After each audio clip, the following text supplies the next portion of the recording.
How to redo or undo in Audiate. First of all, to undo your last action, you can press Ctrl Z on your keyboard.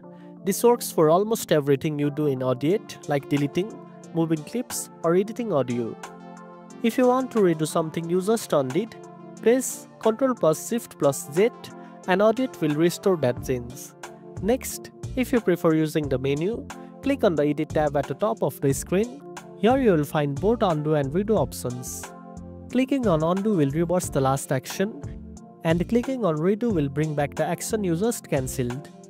Also, you can undo or redo multiple steps. For example, if you made several changes and want to go back 2 or 3 steps, just keep pressing Ctrl Z repeatedly until you reach the point you want.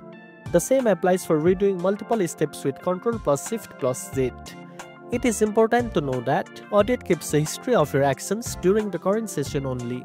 So, if you close your project, the undo and redo history will reset. Make sure to save your work frequently to avoid losing any changes. And that's it. Now you know how to redo or undo in Audiate.